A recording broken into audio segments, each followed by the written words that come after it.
So hello everyone, welcome back to my YouTube channel. So video की शुरुआत करते हैं निफ्टी के साथ में। आज अगर आप निफ्टी को देखेंगे तो 1.19% की गिरावट के साथ में निफ्टी में हमें क्लोजिंग देखने को मिली है। मीन्स देखा जाए तो आज निफ्टी में हमें कहीं ना कहीं बड़ी गिरावट देखने को मिली है। इसी के साथ में small cap and mid cap में मोर देन 2% 3% से ज़्यादा की गिरावट हुई है। इस वजह से कहीं ना कहीं आज के दिन में आपका जो पोर्टफोलियो है वो नेगेटिव में क्लोज हुआ होगा। सो इफ अगर आप चाहें तो कमेंट करके बता सकते हैं कि आज के दिन में आपका पोर्टफोलियो कितने परसेंट नेगेटिव में क्लोज हुआ है। एंड काफ़ी सारे स्टॉक्स आज हमें गिरते हुए नजर आए हुए हैं। तो कल के डेट में भी कहीं ना कहीं मार्केट में हमने गिरावट देखी हुई थी और आज के दिन में भी देखा जाए तो 1% से ज़्यादा की गिरावट ओवरऑल मार्केट में हमें देखने को मिली हुई है। लेकिन दोस्तों, इस गिरावट को एज आप अपॉर्चुनिटी देखिएगा तो यहाँ पे आप अच्छी कंपनियों को सपोर्ट लेवल पे बाय करने की कोशिश कीजिएगा, ना कि सेल करने के। तो आइए कुछ कंपनीज के रिजल्ट आए हैं एंड टेक्निकल के अकॉर्डिंग टोटल 8 कंपनी हम लोग डिस्कस करने वाले हैं। सो आइए वीडियो को शुरू करते हैं। वीडियो पसंद आएगा तो लाइक जरूर कीजिएगा। तो यहाँ पे लिस्ट के हमारी जो फर्स्ट कंपनी है उसका नाम है वरुण बेवरेजेस। कंपनी के Q2 के रिजल्ट आ चुके हैं। 90 के करीब में इसकी वैल्यूएशन है। 1,93,000 करोड़ का मार्केट कैप है। नियर बाय 600 रुपये के करीब में इसका एक स्टॉक ट्रेड हो रहा है। सो इसके Q2 के रिजल्ट फर्स्ट ऑफ ऑल हम लोग देख लेते हैं। कंपनी के अगर आप सेल्स देखेंगे तो ईयरली बेसिस पे 7% से इंक्रीज हुए हैं। तो क्वार्टरली बेसिस पे देखा जाए तो कंपनी में गिरावट है, जबकि यहाँ पे इस कंपनी का जो क्वार्टर रिजल्ट हमें देखना होगा वो कहीं ना कहीं ईयरली बेसिस पे कंपेयर करना होगा दोस्तों। क्योंकि जैसा कि आपको पता है कि कंपनी जो है फ्रेंचाइजी रखती है पेप्सी की, एंड जो पेप्सी की ज़्यादा सेल होती है दोस्तों वो गर्मियों में होती है, ना कि ठंडियों में। सो जो जून वगैरह का टाइम होता है वो गर्मियों का थोड़ा ज़्यादा टाइम होता है, तो उस टाइम पे कंपनी में ज़्यादा सेल हुई थी। एंड यहाँ पे सितंबर से अगर कंपेयर किया जाए तो सर्दियों का टाइम धीरे धीरे आने लगता है। तो ईयरली बेसिस पे देखा जाए तो 3,087 करोड़ का इस बार कंपनी ने सेल्स किया है। यहाँ पे देखा जाए तो कंपनी की जो सेल ग्रोथ है थोड़ा सा कम हमें देखने को मिली हुई है। 2 डिजिट में रहता तो ज़्यादा बेहतर रहता। बाकी ओवरऑल अगर यहाँ पे नेट प्रॉफिट देखते हैं तो वो 18% से इंक्रीज हो चुके हैं। लास्ट ईयर के सेम क्वार्टर में 416 था, जो आज की डेट में बढ़कर 492 करोड़ हो चुका है। तो क्वार्टरली बेसिस पे कंपेयर करने का मतलब नहीं है, लेकिन ईयरली बेसिस पे देखा जाए तो 18% तक की बेहतरीन तेजी कंपनी के प्रॉफिट में हमें ओवरऑल देखने को मिली है। मीन्स ओवरऑल देखा जाए तो यहाँ पे कंपनी का जो रिजल्ट आया है दोस्तों वो अच्छा कंसिडर किया जाएगा। तो ओवरऑल अगर आप VBL की बात करेंगे तो 2.78% की बेहतरीन तेजी इस स्टॉक में देखने को मिली है कंपनी के रिजल्ट पॉजिटिव आने की वजह से। वैसे आज के दिन में मार्केट में मोस्टली हमें स्टॉक्स जो नजर आए हुए हैं वो रेड में आए हैं, तो ये कंपनी हमें ग्रीन में नजर आई हुई है। एंड डेफिनेटली अगर ये कंपनी आपको पोर्टफोलियो में रही होगी तो कहीं ना कहीं इसने आपके पोर्टफोलियो को थोड़ा सा सपोर्ट किया हुआ होगा। एंड मे बी अगर आपका पोर्टफोलियो लॉस में गया होगा, मीन्स माइनस में गया होगा, तो इसने कुछ ज़रूर हेल्प की होगी आपके पोर्टफोलियो में। बाकी जैसा कि मल्टीपल टाइम्स दोस्तों हमने इस कंपनी के बारे में डिस्कस किया हुआ था कि नियर बाय 550 से लेकर 600 के करीब में जब तक ये स्टॉक है क्वांटिटी उठाने का अच्छा मौका है। सो यहाँ पे अगर कोई कुछ क्वांटिटी वगैरह उठाना चाहता है तो उठा सकता है। कंपनी अच्छी है। एक्सटर्नल इश्यूज की वजह से यहाँ पे गिरावट हो रही है। रिजल्ट भी यहाँ पे ठीक ठाक देखने को मिले हुए हैं। सो मेरे अकॉर्डिंग देखा जाए तो कंपनी में मौका देखा जा सकता है। सो लिस्ट के यहाँ पे हमारी सेकंड कंपनी है E2E नेटवर्क्स लिमिटेड। 5,200 करोड़ का मार्केट कैप है। वैल्यूएशन यहाँ पे काफी ज्यादा है। 3,600 रुपए पे इसका एक स्टॉक ट्रेड हो रहा है। बेसिकली इस कंपनी के Q2 के जो रिजल्ट है वो कल की डेट में आ गए थे, बट किसी वजह से हम कल की डेट में इसको कवर नहीं कर पाए थे। सो शॉर्ट में इसको हम लोग अभी कवर कर लेते हैं। एंड किसी सर ने इस कंपनी के बारे में भी पूछा हुआ था, सर की कंपनी के Q2 के रिजल्ट कभी आएंगे। सो ओवरऑल अगर हम इसके सेल्स देखते हैं तो 120% से ज़बरदस्त तरीके से कंपनी के जो सेल्स है वो ईयरली बेसिस पे इंक्रीज हुए हैं, जबकि क्वार्टरली बेसिस पे देखा जाए तो कुछ खास तेजी नहीं रही है। 47.6 करोड़ का इस बार कंपनी ने यहाँ पे सेल्स किया हुआ है। साथ ही साथ अगर हम इसका नेट प्रॉफिट देखते हैं तो कंपनी के जो नेट प्रॉफिट है वो 110% से इंक्रीज हो चुके हैं ईयरली बेसिस पे। तो ज़बरदस्त ग्रोथ कंपनी के नेट प्रॉफिट में ईयरली बेसिस पे हुई है। लास्ट ईयर के सेम क्वार्टर में 5.79 था, प्रीवियस में 10.1 था, जो आज की डेट में 12.2 हो चुका है। तो ओवरऑल देखा जाए तो क्वार्टरली एंड ईयरली बेसिस पे कहीं ना कहीं कंपनी के प्रॉफिट में हमें ओवरऑल काफ़ी शानदार तेजी देखने को मिली हुई है। तो E2E नेटवर्क के बारे में अगर हम बात करें तो आज के दिन में इस स्टॉक में हमें 5% का लोअर सर्किट लगते हुए नजर आया हुआ है और कल के डेट में भी कहीं ना कहीं थोड़ा सा नेगेटिव में क्लोजिंग हुई थी।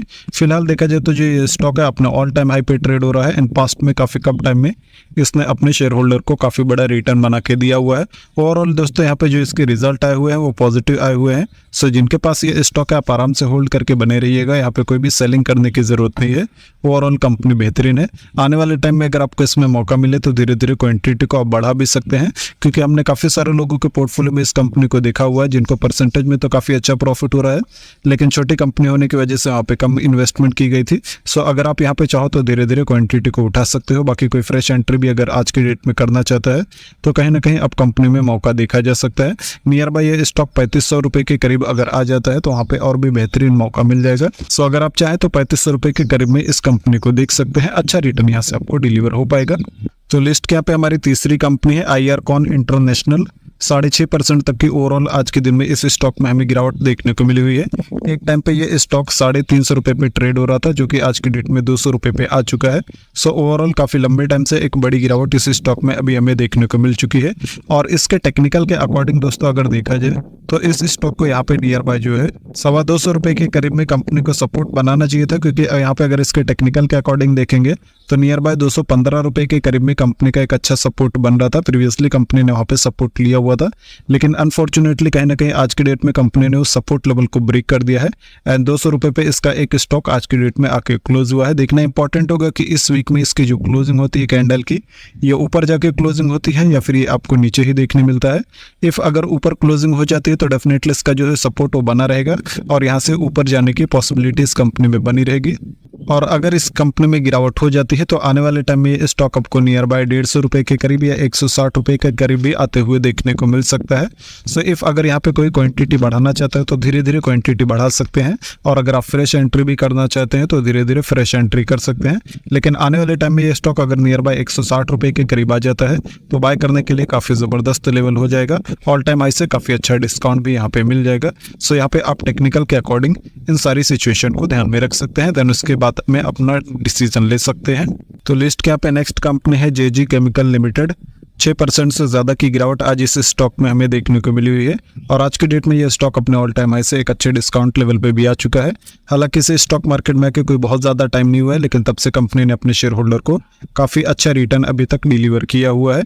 और आने वाले टाइम में इस स्टॉक में दोस्तों अगर आपको नियर बाय ये स्टॉक 325 रुपये के करीब आते हुए देखने को मिलता है तो वहाँ पे देखा जाए तो बाय करने के लिए, क्वांटिटी बढ़ाने के लिए एक अच्छा मौका हो सकता है। सो आने वाले टाइम में ज़्यादातर पॉसिबिलिटी यही है कि ये कंपनी में आपको नियर बाय 320 रुपये के करीब मौका मिल सकता है। तो अगर किसी के पास ये स्टॉक है, आपको कुछ क्वांटिटी बढ़ानी थी, तो 320 रुपये के लेवल का आप ध्यान रख सकते हैं। इस लेवल पे अगर आप चाहें तो फ्रेश एंट्री कर सकते हैं या क्वांटिटी को इंक्रीज कर सकते हैं।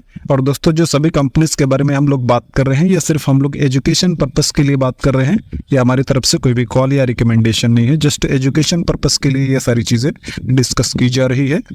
तो लिस्ट के यहाँ पे हमारी नेक्स्ट कंपनी है हरिओम पाइप। 6.5% से ज़्यादा की गिरावट इस स्टॉक में हुई है। कंटिन्यू पिछले 2-2.5 महीने से ये स्टॉक नीचे आते हुए नजर आ रहा है।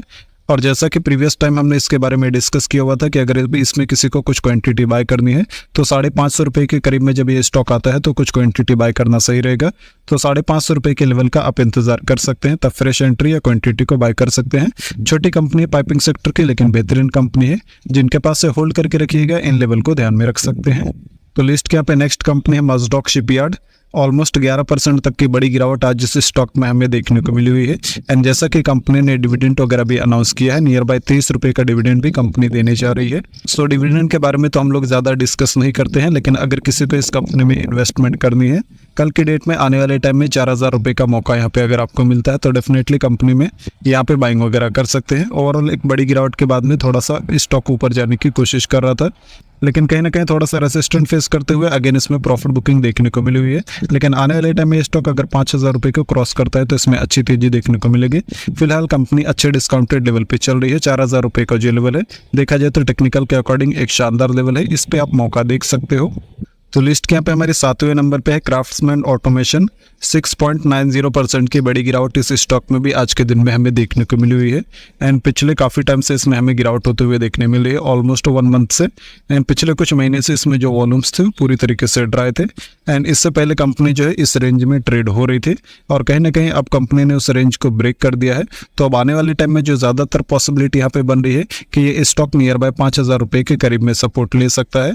सो यहाँ पे अगर क्राफ्ट्समैन में कोई कुछ क्वांटिटी बाय करना चाहता है तो 5000 रुपये के लेवल को आप ध्यान में रख सकते हैं। इस लेवल पे अगर आप फ्रेश एंट्री करते हैं, क्वांटिटी बढ़ाते हैं, तो आपके लिए ज़्यादा बेहतर सपोर्ट लेवल हो पाएगा। तो लिस्ट के यहाँ पे हमारी लास्ट कंपनी है 8वें नंबर पे बीकाजी फूड्स इंटरनेशनल 6.63% की गिरावट के साथ में आज इसमें क्लोजिंग हुई है।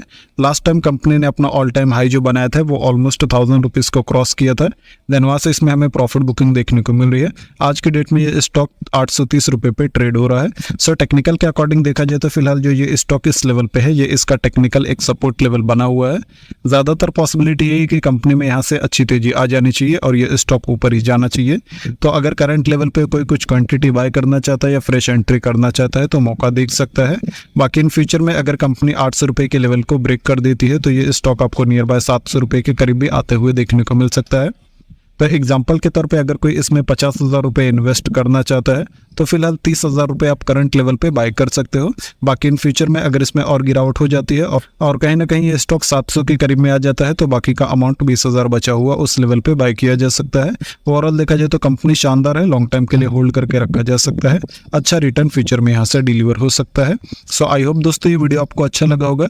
वीडियो अगर आपको अच्छा लगा है तो आप लाइक कर सकते हैं, कमेंट कर सकते हैं।